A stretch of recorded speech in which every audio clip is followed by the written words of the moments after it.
Assalamualaikum, halo. Semuanya sudah siap? Waalaikumsalam, Pak.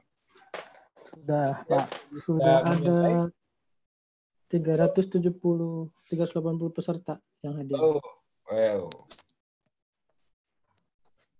So many. Ya, sebentar ya. Oke, kita bisa mulai, Bapak sekalian. Saya. Oke. Bismillahirrahmanirrahim. Assalamualaikum warahmatullahi wabarakatuh. Bapak, Ibu sekalian, salam sejahtera dan selamat siang, karena sudah pukul 9. Mohon maaf karena sesuatu hal, maka pembelajaran kepemimpinan dan kewirausahaan yang akan kita bahas bersama-sama pada hari ini itu mundur jadi jam 9. Namun saya pikir tidak mengurangi semangat kita untuk belajar, ya, dan untuk mencoba menyemangati Bapak Ibu sekalian sebagai pemimpin atau pimpinan dari perpustakaan sekolah atau KPS, ya, Kepala Perpustakaan Sekolah, bagaimana untuk bisa dengan sharing yang kita lakukan pada hari ini, mudah-mudahan bisa menyemangati Ibu sekalian untuk meningkatkan kualitas perpustakaan. Gitu ya. Bapak Ibu sekalian, kenapa kepemimpinan dan kewirausahaan ini kita berikan pada materi diklat KPS? Karena ini sangat penting, karena sesuai dengan tugas pokok dan fungsi Bapak Ibu sekalian sebagai kepala. Kepala itu identik dengan pimpinan. Maka ada beberapa hal yang mesti diketahui dan dimiliki, bahkan diimplementasikan nanti setelah kita belajar selama 45 menit. Memang waktunya tidak banyak, namun ada mekanisme lain yang mungkin bisa memfasilitasi Bapak Ibu sekalian supaya bisa lebih menguasai materi-materi maupun keterampilan tentang kepemimpinan dan kewirausahaan. Bapak Ibu sekalian, kita ketahui bahwa kepemimpinan itu memegang peranan penting dalam mengembangkan perpustakaan dan melayani para pemustaka. Kenapa? Karena semakin ke sini, semakin perpustakaan itu memiliki cakupan yang besar.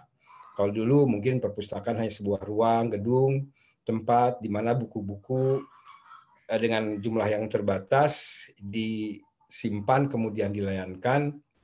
Tapi sekarang lebih dari itu, permasalahan menyangkut perpustakaan sangat kompleksitas. Apalagi kalau kita bicara tentang tujuan bagaimana mencerdaskan bangsa, itu menjadi pokok pikiran dari pimpinan perpustakaan yang di dalamnya juga adalah kepala perpustakaan sekolah. Berkembangnya perpustakaan dan kepuasan para pemustaka yang harus kita layani, kepuasannya dalam mencari informasi di perpustakaan, itu sangat bergantung keberhasilannya pada kemampuan kepala perpustakaan dalam memimpin para pustakawan dan pegawai perpustakaan lainnya, agar pemustaka dalam hal ini, kalau di sekolah adalah pemustakanya bisa murid yang utama, terus kemudian guru, kepala sekolah, terus kemudian juga tenaga administrasi, terus kemudian tenaga lainnya, laboran, ada terus bahkan mungkin security-nya juga harus kita update selalu pengetahuannya. Gitu ya. Dan disinilah fungsi pemimpin bagaimana melihat celah-celah tersebut untuk memastikan bisa memfasilitasi kebutuhan informasi yang ada di lingkungan perpustakaan sekolah. Sebagai seorang pemimpin, kepala perpustakaan itu perlu mempunyai kompetensi dengan begitu, ya, kompetensi kepemimpinan dan juga sebetulnya kompetensi kewirausahaan. Ya, kewirausahaan itu identik dengan kalau misal dalam dunia entrepreneur itu adalah ya pengusaha gitu ya. Nanti kita akan coba identikan bagaimana Bapak Ibu sekalian menjadi seorang pengusaha atau entrepreneur dalam bidang perpustakaan. Oleh karena itu, maka pada hari ini kita akan coba bedah beberapa materi-materi atau submateri pokok yang terdiri dari bagaimana sih sebetulnya teori dan aplikasi kepemimpinan, kemudian bagaimana kepemimpinan perpustakaan itu sendiri, dimensinya seperti apa, terus kemudian kemampuan merancang dan melaksanakan dan mengevaluasi kepemimpinan perpustakaan yang harus Bapak Ibu miliki seperti apa, kemudian teori dan aplikasi kewirausahaan untuk memimpin dan mengelola perpustakaan itu seperti apa, dan kemudian Bapak Ibu sekalian, karena seorang pemimpin harus bisa memecahkan persoalan-persoalan. Karena Bapak Ibu sekalian memimpin beberapa orang dengan karakter yang berbeda, dengan sumber daya yang berbeda, ya, terus kemudian keterbatasan yang dia miliki, maka harus dapat melakukan manajemen konflik, ya, permasalahan yang mungkin muncul di dalam perpustakaan itu sendiri. Ya, baik, akan saya coba share screen-nya. Ya, kelihatan sudah Bapak Ibu sekalian PowerPoint-nya? Kelihatan, Pak. Kelihatan ya, oke. Iya, Bapak kelihatan. Ibu sekalian, ini diklat kepemimpinan dan kewirausahaan, memperkenalkan diri dulu ya.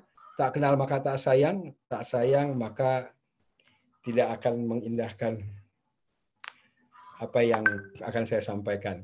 Baik, Bapak Ibu sekalian, nama saya Agus Supriyana. Ya, saya tinggal di Jalan Ayani, Tanah Sarial, Bogor, Jawa Barat. Mungkin ada ya dari peserta ini yang dari Bogor. Beberapa saya melihat dari daftar peserta. Kemudian saya lahir di Banten, 21 September. Kemudian tahunnya silahkan tebak tahun berapa. Kemudian unit kerja saya di bidang program dan evaluasi dulu, tapi sekarang di bagian program dan perencanaan dengan skema organisasi yang baru di Pusdiklat. Terus kemudian instansi saya di Pusdiklat, Perpustakaan Nasional RI. Nah, Bapak Ibu sekalian, saya pikir juga perlu menulis nomor HP saya. Barangkali nanti ya pengen bincang-bincang, pengen sharing tentang perpustakaan, bisa di 0815 9868 103. Ya, itu nomor, ada WA saya di situ. Terus kemudian juga ada email saya asupriyana@yahoo.com. Ya, itu. Saya kira cukup ya untuk perkenalannya. Bapak sekalian, yang kita harapkan setelah mengikuti pembelajaran ini, maka Bapak Ibu sekalian memahami setidaknya, ya karena kita daring ya, ke daring ini memang sangat terbatas sekali yang kita sampaikan, jadi mungkin dimensi yang berkenaan dengan praktek dan implementasi itu mungkin akan sulit kita lakukan. Teori dan implikasi kepemimpinan dan kewirausahaan, entrepreneurship di bidang perpustakaan. Ya, itu yang mungkin akan menjadi apa yang kita inginkan. Bapak Ibu menguasai apa. Kemudian indikator keberhasilannya, Bapak setidaknya bisa menjelaskan, Bapak dan Ibu menjelaskan tentang kepemimpinan. Terus kemudian memengaruhi, bagaimana sih memengaruhi yang konteksnya dengan kepemimpinan, kemudian memengaruhi bagaimana kekuasaan itu, bagaimana Bapak Ibu sekalian menggunakan kekuasaan yang sudah diberikan kepada Ibu, Bapak sekalian dengan kewenangan sebagai kepala perusahaan sekolah. Terus kemudian kira-kira gaya kepemimpinan apa yang Bapak Ibu akan lakukan dan kepengikutannya itu seperti apa. Terus kemudian, nah entrepreneurship bidang perpustakaan itu yang harus Bapak lakukan seperti apa sebagai pustakawan atau sebagai kepala perusahaan sekolah. Dan di tengah-tengah masalah yang muncul dalam keseharian memimpin perpustakaan sekolah, Bapak Ibu juga perlu mengetahui tentang manajemen konflik. Ya, itu. Bapak Ibu sekalian, beberapa hal yang mungkin saya sampaikan, tantangan ke depan bagi sekolah, bagi pendidikan, ya. Barangkali ini bisa menjadi sebuah sandaran untuk menyemangati kita untuk berkontribusi perpustakaan itu kepada peningkatan pencerdasan bangsa ya. Jadi ternyata menurut riset Bank Dunia, RI ini, Republik Indonesia butuh 40 tahun mengejar ketertinggalan dalam bidang pendidikan. 45 tahun, sangat jauh sekali. Ya, terus kemudian ternyata menurut penelitian yang dilakukan oleh OECD, Organization for Economic and Coordination Development, itu negara-negara yang tergabung dalam organisasi ekonomi yang berkembang, bahwa Indonesia ini itu sangat rendah, ya, bahkan bila dibandingkan dengan anak SMP aja, anak kuliah kita itu kemampuan literasinya itu rendah. Terus kemudian menurut Central Connecticut University, bahwa Indonesia ini juga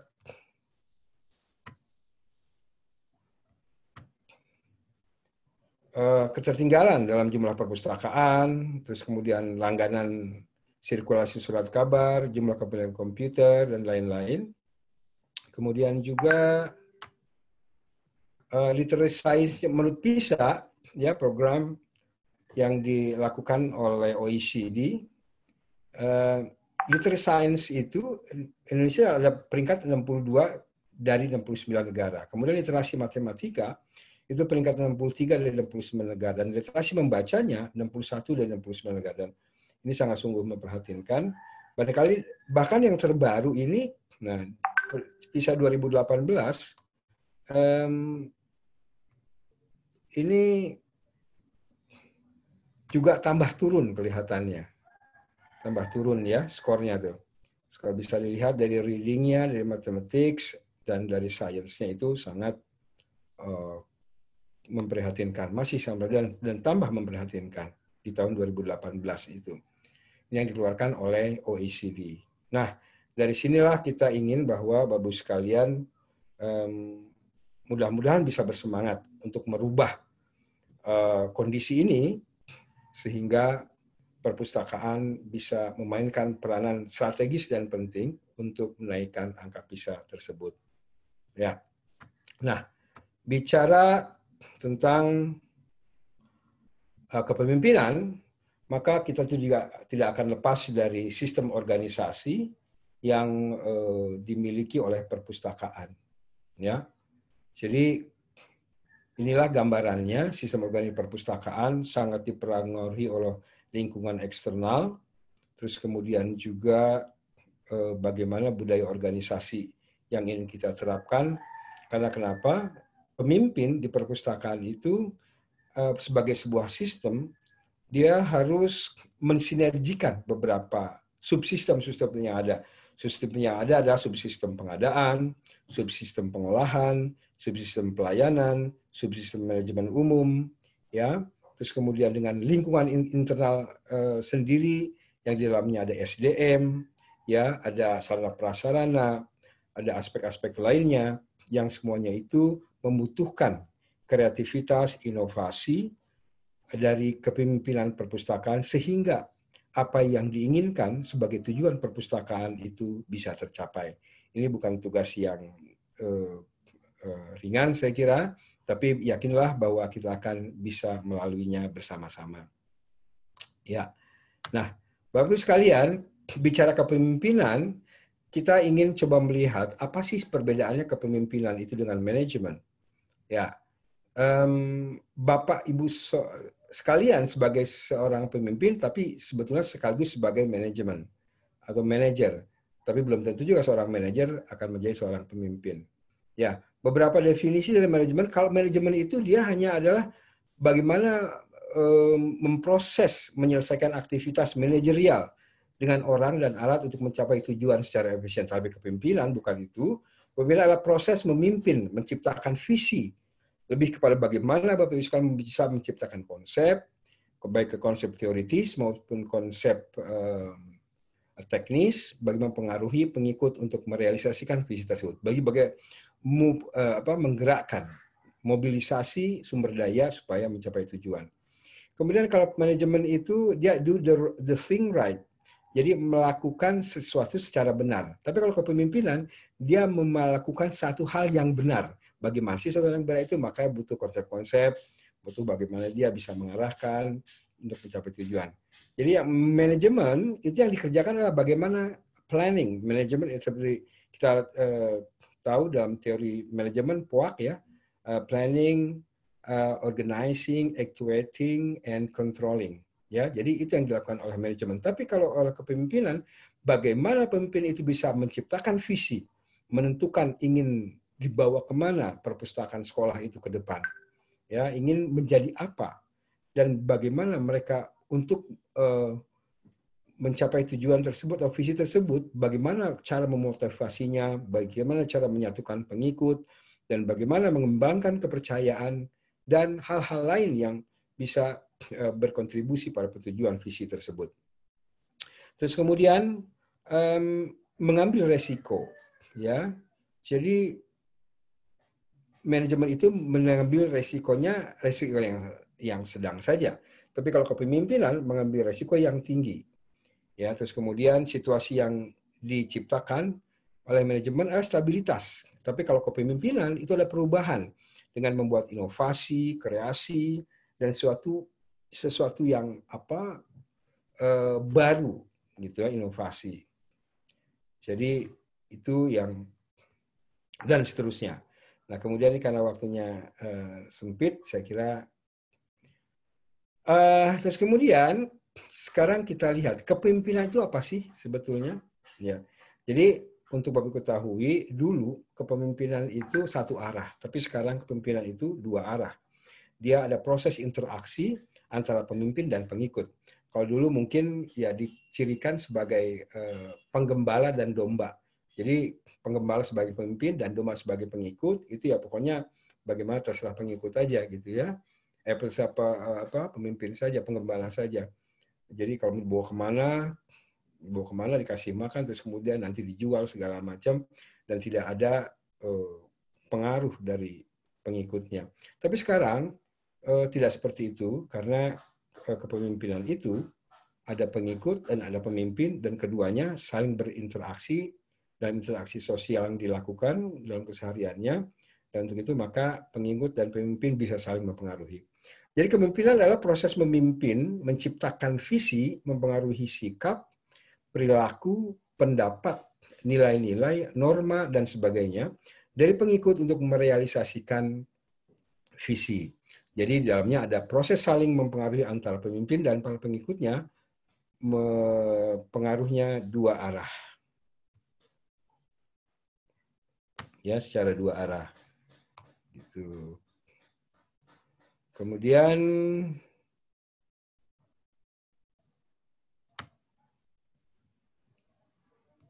sebentar ini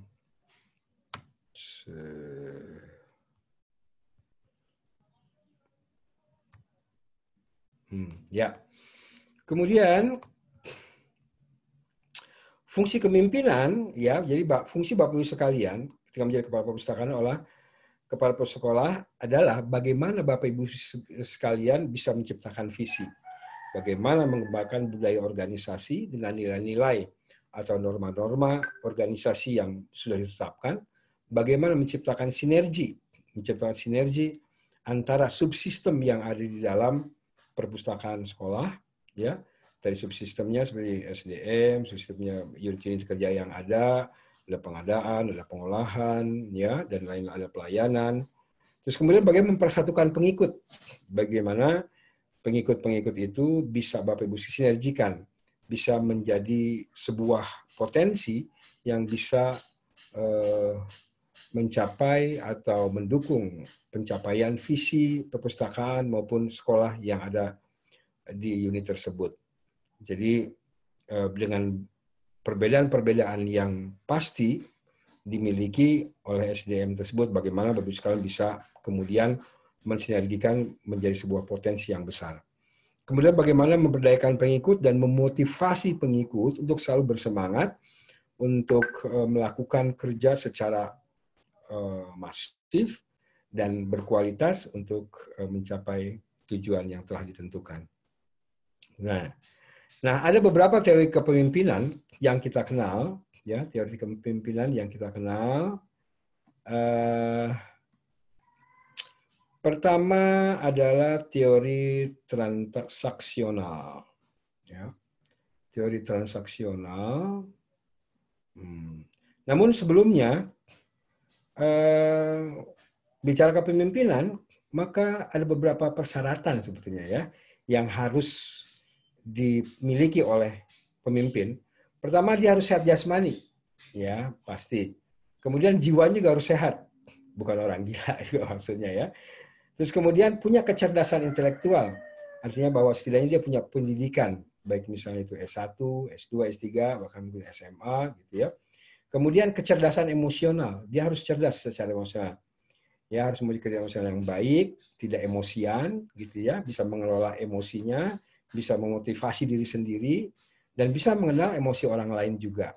Kemudian kecerdasan sosial adalah bagaimana Bapak Ibu sekalian bisa cerdas dalam hubungan sosial dengan orang lain, bisa berempati dengan orang lain, mampu merasakan perasaan dan maksud orang lain dalam interaksi sosial yang dilakukan.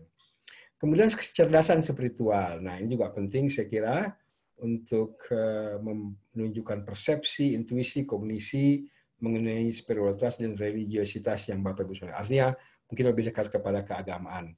Tapi Bapak Ibu juga sekarang harus kreatif dan inovatif, bisa menciptakan, ya bisa mengembangkan. Itu kemudian memiliki kepribadian dan sikap yang ya mengasihkan gitu ya, dan bisa diterima oleh banyak kalangan. Dan harus juga punya integritas. Ya, integritas itu kayak semacam kejujuran terhadap apa yang sudah disepakati, gitu ya. Terus kemudian harus proaktif juga, jangan menunggu, cuma kemudian juga mempunyai jiwa kewirausahaan dan mempunyai pengetahuan dan keterampilan ilmu pengetahuan. Ya, baik. Teori kepemimpinan transaksional, ya, transaksional ini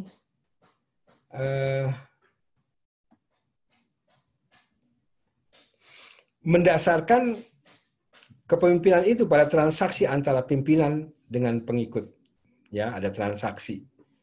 Ada transaksi yang dilakukan, misalnya beberapa deal-deal yang dilakukan. Terus kemudian juga transformasional.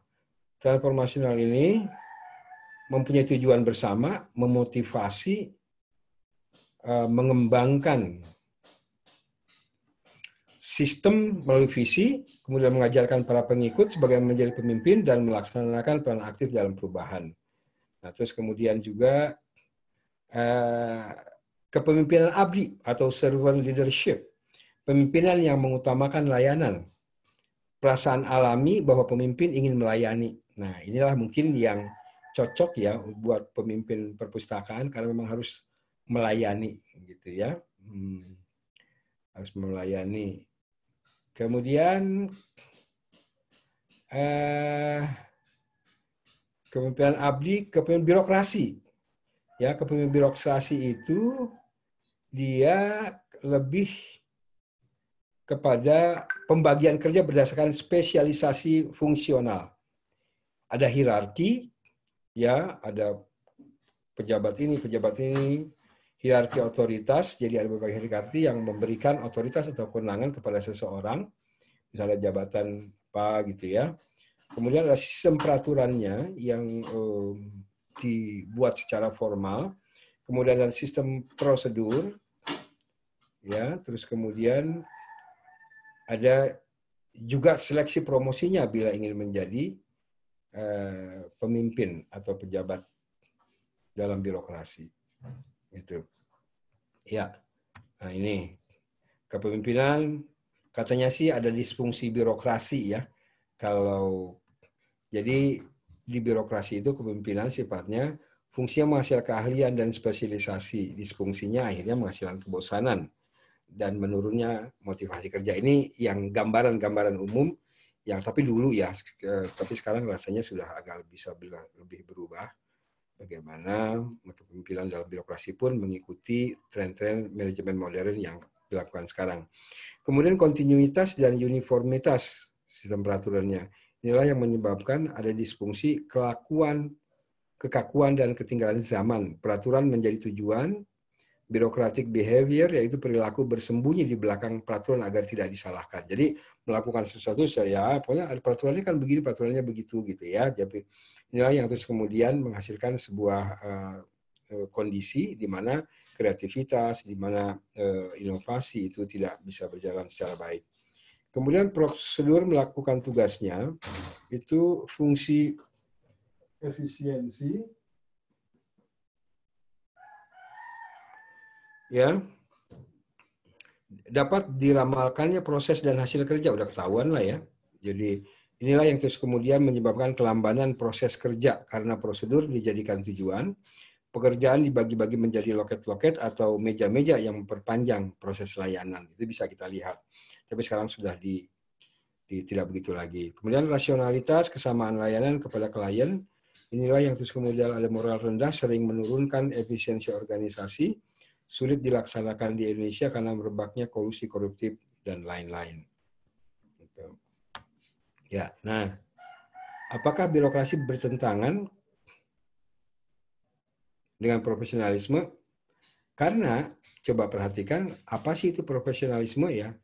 Profesionalisme itu adalah pekerjaan penuh yang dibutuhkan masyarakat, misalnya dokter, guru, ya itu. Karena kalau tidak ada dokter, maka banyak yang sakit. Kalau tidak ada guru, itu tidak akan ada orang yang tercerdaskan. Nah, pustakawan. Apakah pustakawan juga profesionalisme? Saya kira iya. Karena kalau tidak ada pustakawan, tidak ada orang yang akan memberikan pencerdasan tentang ilmu pengetahuan. Di sinilah peran pustakawan menjadi sebuah pekerjaan yang penuh. Ilmu pengetahuan. Jadi profesi atau profesional itu juga harus menguasai teori dan aplikasi ilmu. Makanya butuh pendidikan. Kemudian standar profesi. Standar profesi itu ada ketentuan teknik-teknik peraturan layanan. Sama dalam perpustakaan juga ada bagaimana kode etik layanan, bagaimana terus kemudian standar-standar pekerjaan yang dilakukan, ada di DC, ada di UDC, ya, ada apalagi itu LC. Itulah ada standar melakukan pekerjaan. Perpustakaan bisa disebut sebagai sebuah profesi. Kemudian otonomi, melakukan pekerjaan tidak dipengaruhi, diperintah oleh orang atau organisasi lain di luar profesi. Jadi kita bekerja benar-benar memang karena profesi kita. Tidak ada misalnya organisasi ID mencampuri urusan kita, tidak. Kemudian organik profesi, kita punya organik profesi juga. Itu IPI, Ikatan Pustakawan Indonesia, yang berfungsi sebagai organisasi rujukan. Kalau kita misalnya ada masalah atau apa, bisa merujuk ke sana. Kemudian juga bisa berfungsi sebagai pengawasan kode etik profesi. Kita memiliki kode etik profesi pustakawan yang sudah dikembangkan oleh IPI. Dan bagaimana organik profesi itu juga bisa memfasilitasi pengembangan profesi kita sebagai pustakawan.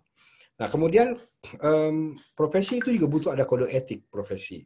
Kode etik itu berbicara tentang norma, peraturan-peraturan, nilai-nilai yang mengatur perilaku para profesional, khususnya pustakawan. Gitu ya. Terus kemudian juga ada perilaku profesionalnya. Apa sih perilaku profesionalnya? Ya ada pustakawan dia harus ramah dan melayani, kemudian juga harus cepat, dan kemudian juga layanan harus murah, efisien, dan efektif. Itu ya. Apakah terus kemudian ini bertentangan dengan birokrasi? Bapak Ibu sekalian bisa menilai. Nah, sekarang bicara tentang mempengaruhi, ya, mempengaruhi asal kata dari pengaruh, asal kata dari pengaruh ya. Sebenarnya apa sih mempengaruhi itu? Pengaruh itu apa sih? Gitu. Ya, pengaruh itu atau mempengaruhi ini sesuatu yang harus dimiliki juga oleh seorang pimpinan. Harus juga piawai bagaimana mempengaruhi staf-stafnya atau orang-orang di bawahnya itu agar bisa termotivasi dalam upaya mencapai visi dan misi serta tujuan. Karena itu pemimpin harus mempengaruhi para pengikutnya dan mereka yang terkait dengan pencapaian visi dan misi tersebut. Gitu ya. Di perpustakaan, kepala perpustakaan sekolah harus mempengaruhi para pustakawan dan stafnya agar melaksanakan tugasnya melayani kebutuhan para pemustaka dengan tepat dan cepat. Kepala perpustakaan juga harus memengaruhi para pemustaka agar mau mempergunakan layanan jasa perpustakaan untuk menunjang pekerjaan dan profesinya. Jadi juga harus meyakinkan pemustaka bahwa dengan mempergunakan layanan perpustakaan dan membaca, hidupnya akan berkembang dan lebih baik. Dalam hal ini adalah pemustaka-pemustaka yang ada di sekolah, agar bisa Bapak semangati untuk rajin membaca. Mempengaruhi itu apa sih? Adalah proses agen ya, atau pemimpin, di sini agen disamakan dengan pemimpin, bisa merubah sikap, perilaku, pola pikir, motivasi, ideologi, dan sebagainya dari target. Siapa targetnya? Target mempengaruhi itu yang akan dipengaruhi oleh pimpinan adalah para pengikut atau orang lain yang dipengaruhi dengan cara. Nah, caranya seperti apa sih mempengaruhi? Memberi contoh atau teladan. Misalnya, kalau ingin stafnya itu datang lebih pagi, datang tepat waktu, jam 7:30 misalnya, maka Bapak sekalian harus datang jam 7 misalnya, atau jam 7:15. Jam 7:15, ya bahkan dengan agak show off sedikit, sudah di depan gerbang misalnya gitu ya, supaya ketahuan nanti staf-stafnya yang datang itu, yang jam 8 baru datang, akan mungkin bisa jadi merasa malu. Menggunakan otoritas, menggunakan kewenangan atau kekuasaan yang sudah diberikan kepada Ibu sekalian, Bapak Ibu sekalian, lewat SK yang Bapak Ibu terima. Kemudian persuasi rasional.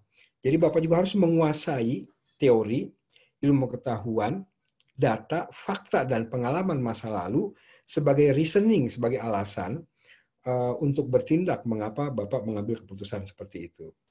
Pertukaran, reward and punishment. Bapak juga bisa memberikan reward, bisa memberikan pujian, ya, bisa memberikan hadiah, tapi juga sebaliknya bisa memberikan punishment, hukuman untuk bawahannya. Terus juga dia bisa mempengaruhi dengan mengkooptasi. Jadi mengikut sertakan ya pengikut-pengikut itu dalam perencanaan, menyusun dokumen perencanaan, bagaimana menyusun RAB, menyusun rencana strategis, menyusun visi dan segala macam. Dan juga pelaksanaannya diikutkan dan evaluasi kegiatan yang sudah dilakukan juga diikutkan. Itu dapat mempengaruhi pengikut. Permintaan inspirasional, mempergunakan etat de corps, mempergunakan kode etik atau ketentuan-ketentuan yang dimiliki oleh kelompok atau nilai-nilai yang dimiliki oleh organisasi untuk mempengaruhi pengikutnya. Kemudian bisa juga kalau misalnya langkah terakhir memang tidak bisa mempengaruhi dengan cara-cara yang disebut di atas, bisa menekan atau mengancam untuk memberikan hukuman sesuai prosedur dan tata aturan yang berlaku. Gitu ya. Itu mempengaruhi. Jadi harus punya kemampuan itu Bapak sekalian. Nah, ini proses mempengaruhi ini seperti ini ya. Ada tentukan tujuan, analisis targetnya siapa, tujuannya apa dulu Bapak Ibu harus buat, kemudian analisis targetnya siapa. Ya, apakah misalnya bidang layanan, apakah di bidang pengadaan, orang-orang SDM yang ada di mana gitu, atau misalnya targetnya adalah yang di luar itu misal pemustaka misal gitu ya. Terus kemudian ambil cara satu contoh mempengaruhi dengan memberi contoh misalnya. Setelah memberi contoh, evaluasi hasilnya. Apakah ada perubahan ketika memberi contoh? Nah, kemudian hasil itu kita evaluasi lagi nih. Oh, ternyata ada, bagus. Nah, setelah hasil evaluasinya, terus kemudian evaluasi hasilnya juga. Gitu ya. Setelah evaluasi hasil, kemudian hasil dievaluasi, kemudian evaluasinya, evaluasi hasilnya. Nah, seperti dalam bagan ini itu seperti itu ya. Jadi kalau misal dia tidak berhasil, maka coba gunakan yang lain. Terpengaruh atau tidak, gunakan yang lain. Kalau tidak juga gunakan yang lain. Sampai terus kemudian terpengaruh, baru selesai. Begitu ya. Nah, tadi mempengaruhi sudah kita bicara tentang kekuasaan ya.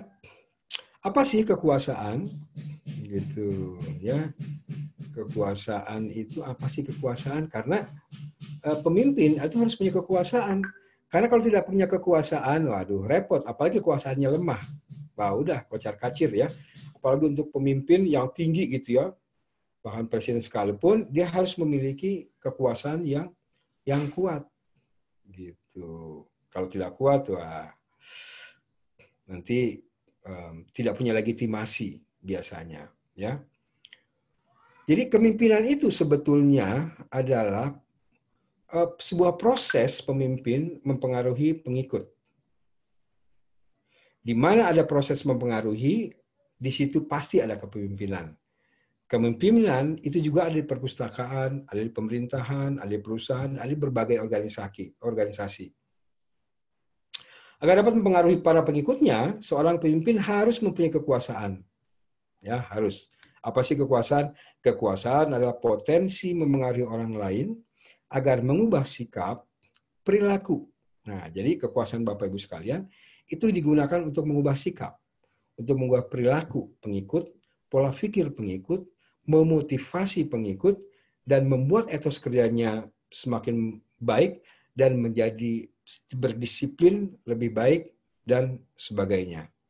Ya.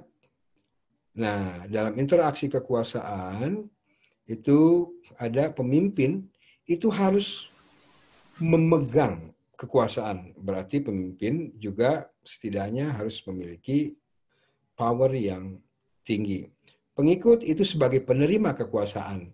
Jadi ada delegasi yang dilakukan oleh pemimpin kepada pengikut. Nah, karena kekuasaan itu dia abstrak. Mohon maaf, di mute dulu ya. Masih sedang.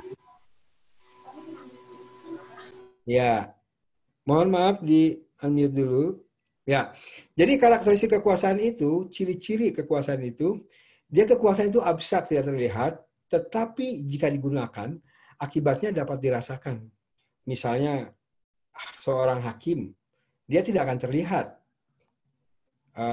mempunyai kekuasaan, tapi ketika dia mempergunakannya, itu orang dapat dihukum mati dengan keputusannya, gitu ya. Kemudian terlihat dalam undang-undang jabatan, tanda pangkat dan pakaian dinas. Wah, kita ngeliat dengan seragam yang digunakan oleh polisi, wah dia punya kekuasaan tuh ya. Terus kemudian kita lihat orang yang pakai toga di pengadilan, oh dia punya kekuasaan juga tuh. Tanda pangkat ya yang memakai seragam kejaksaan misalnya, wah dia punya orang kekuasaan. Dan kekuasaannya itu bisa terlihat dalam uniformalitas atau seragam yang mereka pakai. Dapat diperoleh, nah kekuasaan itu dapat beroleh, ya. Dapat juga bertambah, tapi dapat berkurang, hilang, bahkan hilang. Seseorang yang jika mau mempunyai kekuasaan, maka dia harus ikut kompetisi misalnya ya, untuk menjadi seorang eselon 1, eselon 2, eselon 3, bahkan eselon 4, dia harus ikut kompetisi dulu, ikut assignment, ya, bertanding, atau misalnya seorang kepala negara, atau seorang gubernur, atau seorang bupati, wali kota, dia ingin memperoleh kekuasaan, harus juga bertanding, ya, dalam pemilihan umum atau pilkada. Kemudian berkurang itu bisa jadi karena kekuasaannya itu berkurang karena melakukan perbuatan melanggar hukum misalnya. Akhirnya terus kemudian diberikan sanksi, maka kekuasaannya berkurang, diturunkan pangkatnya misalnya ya, jadi kekuasaan berkurang. Atau bahkan bisa jadi hilang. Ya. Karena melanggar moral dan etika, korupsi atau ketahuan, kemudian di penjara, maka terus kemudian akhirnya kekuasaannya hilang. Terus kemudian ciri-ciri kekuasaan itu juga power tend to corrupt. Jadi kekuasaan itu cenderung korupsi katanya ya. Kekuasaan atau abuse of power dapat terjadi dalam bentuk korupsi dan nepotisme. Gitu. Ya. Terus kemudian jenis kekuasaan nanti bisa dibaca ya, ini kalau waktunya sudah hampir habis. Ada legitimate power, ya, kekuasaan secara sah untuk menduduki jabatan tempat tertentu, coercive power, kekuasaan paksa, kekuasaan imbalan, kekuasaan keahlian, kekuasaan rujukan, kekuasaan informasi, dan kekuasaan koneksi. Ya. Jadi kekuasaan koneksi itu dia nggak punya kekuasaan, tapi karena dia kenal dengan menteri, dia kenal dengan presiden, dia kenal dengan pejabat partai, segala macam, akhirnya imbasnya bahwa dia bisa mempergunakan kekuasaan orang-orang tersebut yang menjadi koneksinya atau hubungan dekatnya.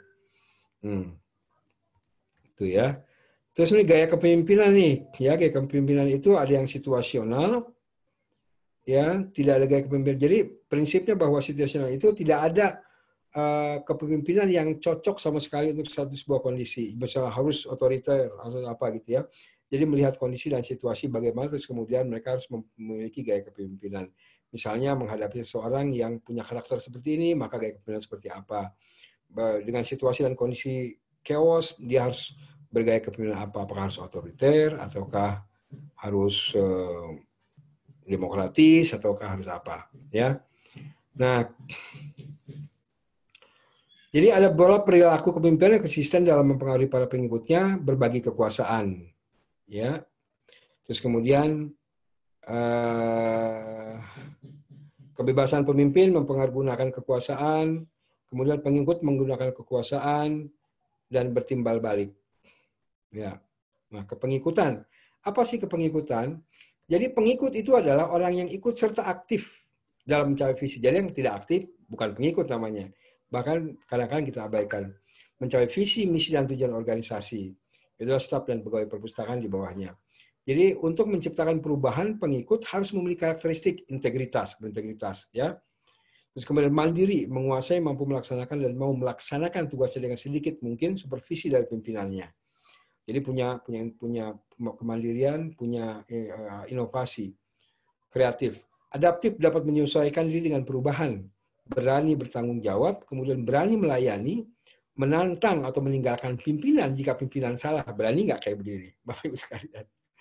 Ya, saya juga belum tentu berani ya. Kemudian bahkan meninggalkan itu kalau misal pemimpinnya tidak berlaku tidak adil atau bahkan berkhianat, tinggalin aja. Atau nggak benar sama sekali pemimpin itu, tinggalin aja pemimpin yang kayak gitu. Toh dia akan termakan dengan kelakuannya sendiri. Dan Bapak Ibu harus berani nih menantang, meninggalkan pimpinan seperti itu. Ya, berani berpartisipasi dalam perubahan. Jadi tidak pikir-pikir lagi kalau ini perubahan, ingin ada perubahan dan itu baik, maka Bapak Ibu harus terjun dan berkontribusi bisa menghilangkan hambatan atau masalah yang ada dalam organisasi. Jadi tidak ragu ikut serta menciptakan perubahan. Bagaimana memberdayakan pengikut? Ya, memberdayakan pengikut itu bisa lewat pengembangan HRDE, melakukan human resource development. Jadi pengembangan pengetahuan, sikap dan perilaku. Jadi didiklatkan, ikut seminar segala macam ya pengikutnya. Mempercayai pengikut. Kita juga harus percaya pengikut dan bisa memberikan pekerjaan yang berpikir bahwa kayaknya kurang ini dia nih. Biar saya sendiri laksanakan sendiri. Saya nggak percaya dengan orang ini. Yang begitu juga harus kita lihat. Pasti semua orang punya potensi. Ya, mengkooptasi pengikut, jadi mengikutsertakan pengikut dalam perencanaan, pelaksanaan, dan hasil kegiatan. Pygmalion Effect, jadi memotivasi pengikut dengan menyatakan bahwa ia pasti berhasil jika berupaya dengan maksimal. Artinya kita puji dia bahwa dia seorang yang mampu, punya potensi, sehingga bisa melakukan pekerjaan dengan baik. Juga bisa dengan cara mendelegasikan kekuasaan. Jadi berdasarkan tupoksi job description, barangkali Bapak Ibu sekalian bisa mendelegasikan, dan itu akan bisa menyemangati. Mungkin dalam keseharian Bapak Ibu sekalian bisa pernah punya pengalaman ketika misalnya bawahannya diberikan tugas, dia senang sekali, baik Pak, saya akan kerjakan. Jadi itu akan menumbuhkan semangat. Ya, nah entrepreneurship itu apa sih? Sebetulnya entrepreneurship adalah perantara antara orang yang memproduksi atau mempunyai barang dengan orang yang memerlukan barang. Nah, dalam dunia kepustakawan adalah bagaimana Bapak Ibu sekalian bisa memperantarai informasi-informasi yang ada di dalam perpustakaan sebagai produk perpustakaan maupun sebagai produk penulis ya atau penerbit buku itu supaya bisa digunakan oleh pemustaka, oleh orang lain. Nah, fungsi entrepreneurship itu di situ menjadi perantara, ya. Meskipun ada dua istilah, entrepreneur dan intrapreneur. Dan Bapak Ibu sekalian, lebih mungkin cocok kalau misalnya bekerja di perpustakaan itu menjadi intrapreneur. Adalah wirausaha yang bekerja untuk orang lain, ya, karyawan agen perusahaan pustakawan, wirausaha yang bekerja untuk orang atau lembaga profit non-profit. Gitu ya. sebagai entrepreneur, tapi Bapak Ibu sekalian bisa jadi entrepreneur, misal membuat buku, gitu ya. Dalam buku-buku banyak ada perpustakaan, Bapak Ibu sekalian buat buku, buat pedoman, atau kemudian misal bisa dijual bukunya, itu juga bisa berfungsi sebagai entrepreneur. Selain sebagai entrepreneur, selain perantara informasi yang dimiliki perpustakaan kepada pemustaka. Entrepreneurship is the process of creating something new with value by devoting the necessary time and effort, assuming accompanying financial, physical, and social risk, and receiving the resulting rewards of monetary and personal satisfaction and independence. Ya, jadi entrepreneur itu di dalamnya ada proses creating something new with value. Jadi mampu menciptakan sesuatu yang tidak bernilai menjadi bernilai. Nah, misalnya buku-buku yang dia tidak atau jarang dipakai oleh pemustaka, bagaimana caranya punya nilai supaya dia itu kemudian bisa dipakai oleh pemustaka. Bagaimana caranya itu ada. Ya misalnya displaykan atau segala macam, ya terus biar dikenal oleh orang. Dan karena kadang-kadang buku itu semua pasti punya pembaca, dan pembaca pasti membutuhkan informasi. Dengan begitu, maka Bapak Ibu sekalian bisa memberikan nilai tambah terhadap buku-buku yang katakanlah perputaran sirkulasinya itu tidak tinggi. Devoting time and effort, menggunakan waktu dan upaya secara terus-menerus. Terus kemudian assuming risk, tapi juga harus sadar bahwa suatu saat akan mengalami kegagalan, baik kegagalan finansial, keuangan, fisik, capek, tapi tujuan tidak tercapai, atau masalah social risk, atau bisa berbenturan dengan pemustaka atau dengan kawan sekerja, gitu ya. Terus kemudian, tapi juga bisa mendapatkan kepuasan, gitu ya, mendapatkan uang, kepuasan dan kebanggaan. Itu interpretasi dari sesuatu yang dilakukan. Tuh, ya. Terus karakteristik entrepreneur harus seperti apa sih? Internal locus control, mampu mengontrol diri dan hasilnya sendiri. Kreatif, percaya diri, ya, pekerja keras, berotoritas, ketahanan malangan. Jadi under pressure, bisa bekerja dalam tekanan, gitu ya. Proaktif, penuh inisiatif dan tanggung jawab. Jadi dengan demikian, maka entrepreneurship merupakan sifat yang diperlukan oleh kepala perpustakaan dalam reformasi birokrasi yang sedang dilaksanakan di saat ini. Jadi Bapak Ibu sekarang harus memiliki entrepreneurship. Supaya, kenapa? Supaya bisa melakukan sesuatu yang lebih. Kalau kita tahu bahwa perpustakaan ini dari sisi dana, dari sisi prasarana, segala memang masih terbatas. Tidak bisa dipungkiri. Nah, dengan keterbatasan ini, ya maka Bapak Ibu sekalian dituntut untuk bagaimana menjadi entrepreneurship sehingga bisa membuat sesuatu dengan keterbatasan tapi menghasilkan sesuatu yang maksimal. Untuk itu maka butuh inovasi, butuh kreasi, butuh kerja keras sehingga nanti Bapak Ibu sekalian bisa dipandang sebagai orang yang memiliki kontribusi besar terhadap proses pencerdasan bangsa ini. Dan mungkin orang juga akan lembaga melihat, oh ternyata perpustakaan memang betul-betul serius. Dengan begitu maka atensi beberapa pihak, stakeholder, kepada perpustakaan, bahkan Bapak Ibu sendiri sebagai pimpinan itu akan menjadi tinggi. Ya. Itu karakteristik yang harus. Nah, manajemen konflik. Apa sih konflik? Itu konflik adalah proses pertentangan yang diekspresikan di antara dua pihak atau lebih, antara Bapak ya dengan misalnya kepala sekolah, antara Bapak Ibu dengan karyawan-karyawannya, dengan SDM-SDM-nya, tergantung mengenai objek konflik, ya misalnya mengenai koleksi, gitu ya, objek konflik itu. Oh koleksinya kurang ini, karena berbeda paham maka terjadi konflik. Menggunakan pola perilaku dan interaksi konflik yang menghasilkan keluaran konflik. Ya, pertentangan hanya akan menjadi konflik, ingat ya. Pertentangan itu akan menjadi konflik apabila diekspresikan. Tapi kalau Bapak Ibu diam-diam aja, walaupun kesel-kesel juga sama orang, tapi diam aja, tidak akan terjadi konflik.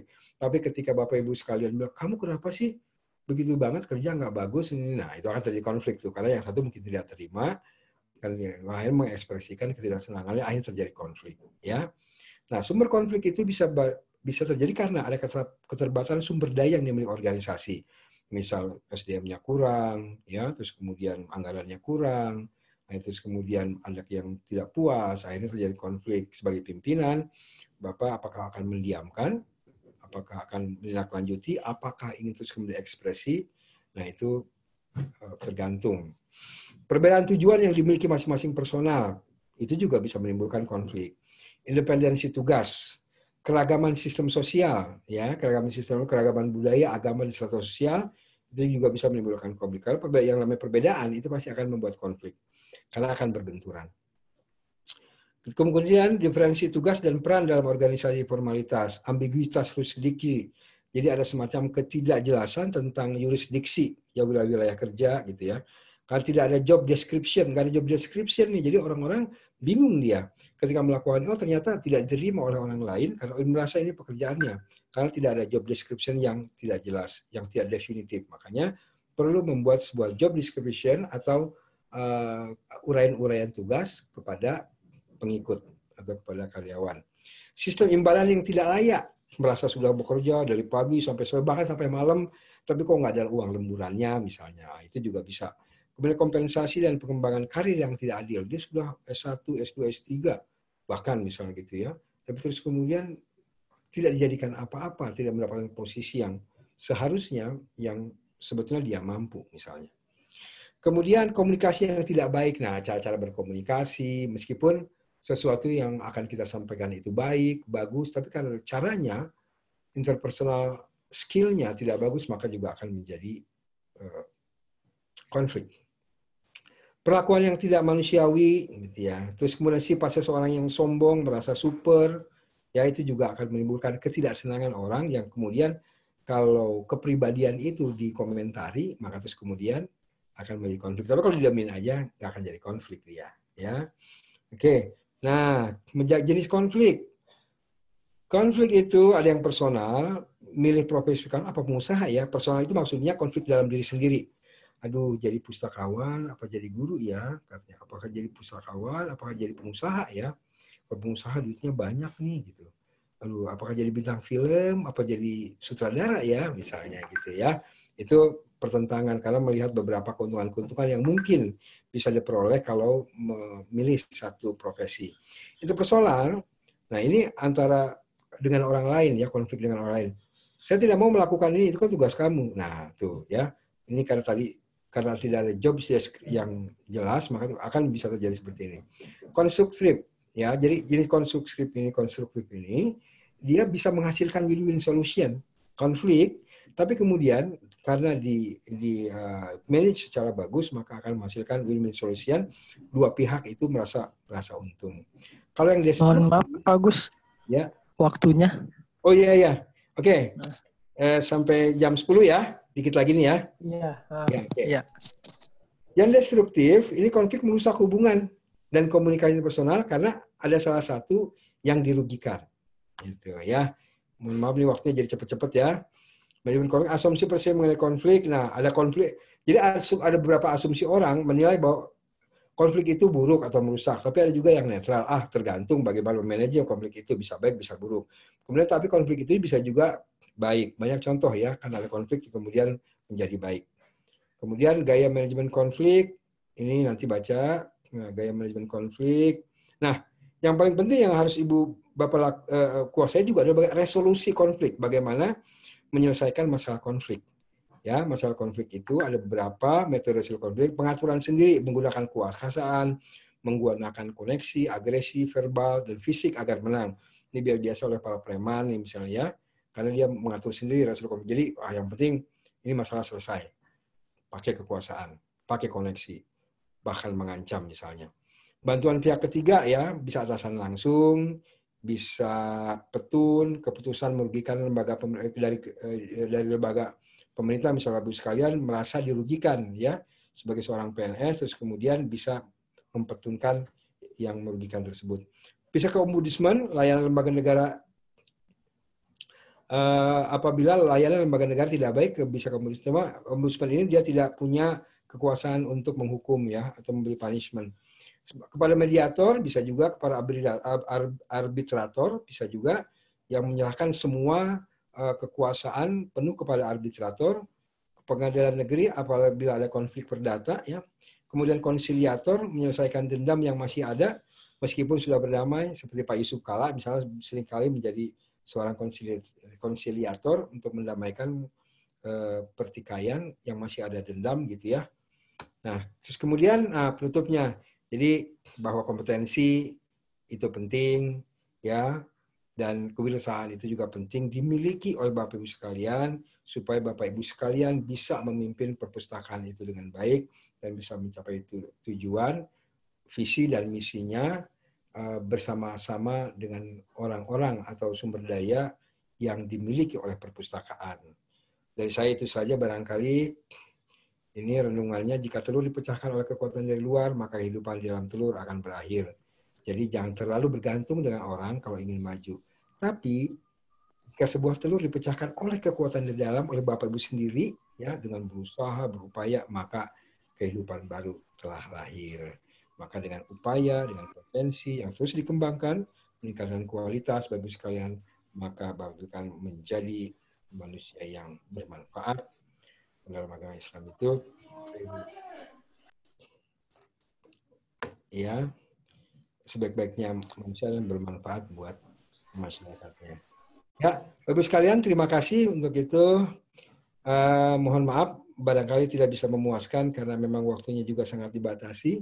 Sebetulnya kita ingin bincang-bincang banyak, namun waktu jualah yang memisahkan kita. Dan untuk soal ini silahkan ditulis, ya, dan silahkan kirim ke WA saya,